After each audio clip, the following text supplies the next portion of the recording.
નમસ્કાર વિદ્યાર્થી મિત્રો, ભીમડા વિદ્યાલય ઈ ક્લાસમાં આપ સર્વેનું હાર્દિક સ્વાગત છે. આજે આપણે સંક્ષેપીકરણનો અભ્યાસ કરીશું. અગાઉના વિડીયોની અંદર આપણે એક સંક્ષેપીકરણનો નમૂનો જોયો હતો. સંક્ષેપીકરણ કરતી વખતે ધ્યાનમાં રાખવાની કેટલીક બાબતો જોઈ હતી. ફરતી એ બાબતોને યાદ કરી લઈએ તો સંક્ષેપીકરણ એટલે ત્રીજા ભાગમાં ટૂંકાણથી લખવું. તો એના માટે શું કરવાનું? સૌથી પહેલાં ગદ્યખંડને ધ્યાનથી વાંચી જવું. વાંચતા વાંચતા તમને ખ્યાલ આવશે કે પ્રસ્તુત પરિચ્છેદ કોઈ ભાવ વિચારનો વિસ્તાર છે. એ વિચાર ભાવને વ્યક્ત કરવા માટે ક્યાંક કાવ્ય પંક્તિ આપેલી હોય, ક્યાંક ઉદાહરણ આપેલા હોય, ક્યાંક શબ્દ સમૂહ આપેલા હોય, ક્યાંક સમાસ આપેલા હોય. શબ્દોનો વિસ્તાર ભાષાના પોતાને એના બળને હાનિ પહોંચાડતા હોય છે. વાતના દઢીકરણ માટે ક્યાંક શબ્દ સમૂહ કે વાક્યનું પુનરાવર્તન થયેલું હોય છે. કેટલીક વાર અલંકારનો ઉપયોગ ભાષા અભિવ્યક્તિને સબળ કરવા થયો હોય છે. તો ગદ્યખંડને સંક્ષેપ કરતા વખતે પુનરાવર્તન થતા શબ્દ સમૂહ માટે એક શબ્દ વાક્યનું પુનરાવર્તન થયેલું હોય કે ઉદાહરણ આપેલા હોય, એ બધું નીકાળી દેવાનું. આ બધું નીકાળતી વખતે અર્થ કે ભાવ દૂર ન થાય તેનું ધ્યાન રાખવાનું. ભાવાર્થની માવજત કરતાં શબ્દોને દૂર કરો. સંક્ષેપ શબ્દોનો કરવાનું છે. ભાવ અર્થનો સંક્ષેપ ન થાય તેનું ધ્યાન રાખવાનું. દાખલા તરીકે સમગ્ર પરિચ્છેદમાં 120 અક્ષર હોય તો 1/3 ભાગમાં સંક્ષેપ કરતાં 120/3 તો 4×12 40 અક્ષર સંખ્યા થાય એટલો પરિચ્છેદ તૈયાર કરો. રફ કામમાં કાચું સંક્ષેપીકરણ તૈયાર કરવું, વાંચી જવાનું. મૂળ ફકરામાં જે વિચાર વિસ્તાર છે તેના શબ્દો કરતાં ઓછું તો નથી થયું ને? સંક્ષેપીકરણ કરતાં કંઈ નુકસાન તો ભાવ અને વિચાર અર્થને થયું નથી ને? એ બાબતની ખાસ કાળજી રાખવાની.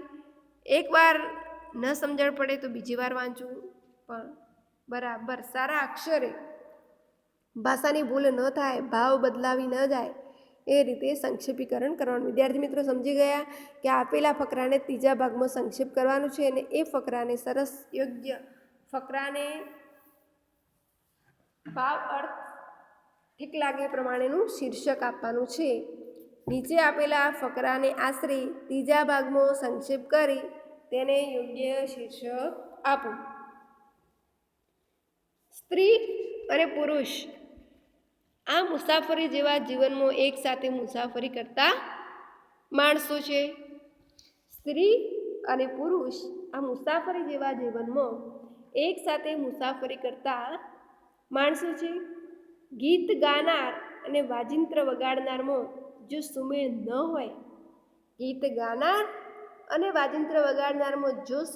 ન હોય, એટલે કે મેળ ન હોય તો એ તાલબદ્ધ અને કર્ણપ્રિય હોતું નથી, એ કાનને ગમે એવું હોતું નથી. એમ પતિ અને પત્નીમાં સુમેળ ન હોય તો જીવન સંવાદી હોતું નથી. બંને જણા વર્તન અને વ્યવહારની બાબતમાં તદ્દન ચોખ્ખાપણું ઈચ્છે છે. શું કહે છે?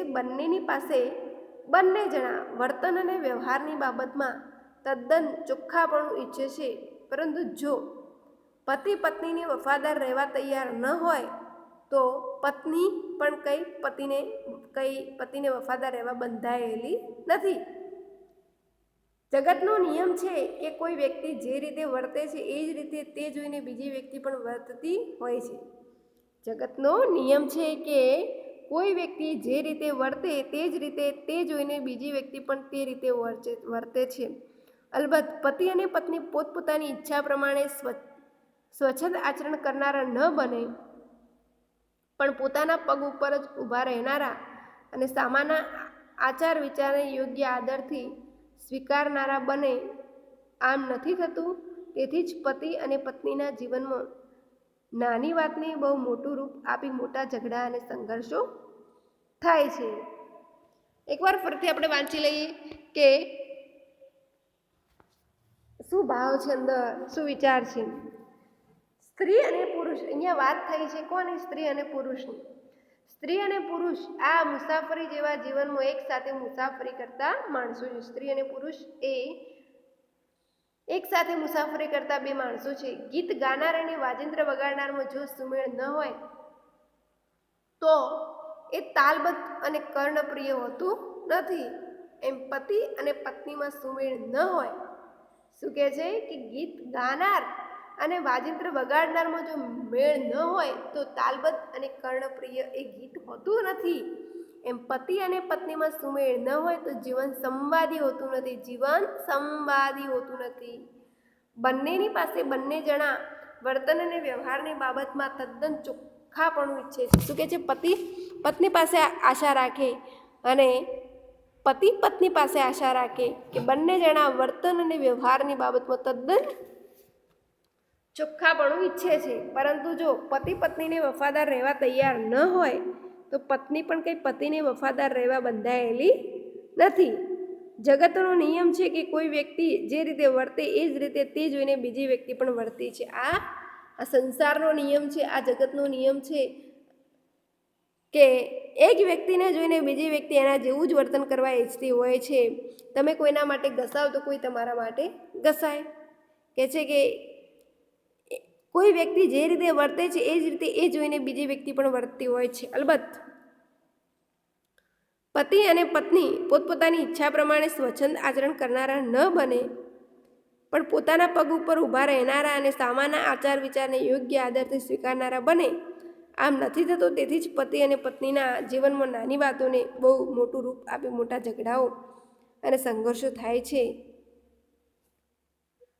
અહીંયા આ ફકરાની અંદર સ્ત્રી અને પુરુષ જીવનમાં એક સાથે મુસાફરી કરતા માણસો છે. આથી જો પતિ અને પત્ની વચ્ચે સુમેળ ન હોય તો જીવન સંવાદી રહેતું નથી. જીવનમાં ઝઘડા અને સંઘર્ષોને નિવારવા બંને એકબીજાના આચાર વિચારને આદરપૂર્વક સ્વીકારવા જોઈએ. વાત શાની વાત ચાલી રહી છે? આપણે પાઠને આ ફકરાને યોગ્ય ટાઇટલ આપવું હોય તો વાત અહીંયા કોની ચાલી રહી છે? પતિ અને પત્નીના સંવાદી જીવનની. કોની વાત ચાલી રહી છે? પતિ અને પત્નીના સંવાદી જીવનની.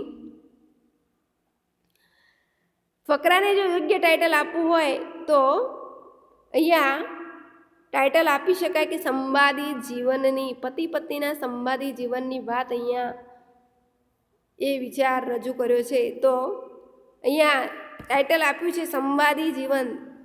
સંવાદી જીવન, તો કોના સંવાદી જીવનની વાત અહીંયા કરી છે?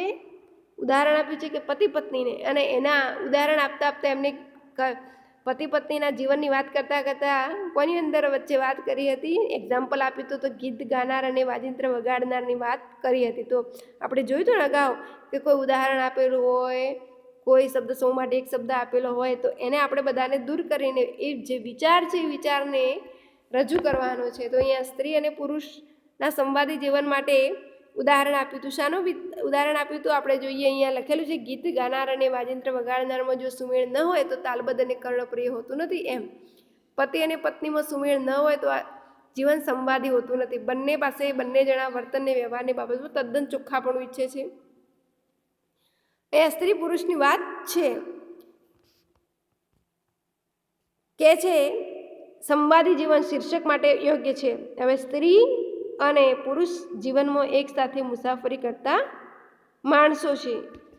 આથી જો પતિ અને પત્ની વચ્ચે સુમેળ ન હોય તો જીવન સંવાદી રહેતું નથી. પતિ પત્ની વચ્ચે જો મેળ ન હોય તો રોજ ઝઘડા થાય. એટલે કહે છે કે જો પતિ અને પત્ની વચ્ચે સુમેળ ન હોય તો જીવન સંવાદી રહેતું નથી. જીવનમાં ઝઘડા અને સંઘર્ષોને નિવારવા બંનેને એકબીજાના આચાર અને વિચારને આદરપૂર્વક સ્વીકારવા જોઈએ. પતિએ પત્નીના અને પત્નીએ પતિના આચરણ આચાર વિચારને આદરપૂર્વક સ્વીકારવા જોઈએ, એકબીજાની વાત સ્વીકારવી જોઈએ, એકબીજાના વિચારો સ્વીકારવા જોઈએ, હળી મળીને પ્રેમથી રહેવું જોઈએ, તો ઝઘડાઓ સોલ્યુશન થઈ જાય. તો અહીંયા જવાબની અંદર આપણે પતિ પત્નીની વાત છે, તો ત્રીજા ભાગનું સંક્ષેપીકરણ કરતી વખતે સ્ત્રી અને પુરુષ જીવનમાં એકસાથે મુસાફરી કરતા માણસો છે. આથી જો પતિ અને પત્ની વચ્ચે સુમેળ ન હોય તો જીવન સંવાદી રહેતું નથી. જીવનમાં ઝઘડા અને સંઘર્ષોને નિવારવા બંનેને એકબીજાના આચાર વિચારને આદરપૂર્વક સ્વીકારવા જોઈએ.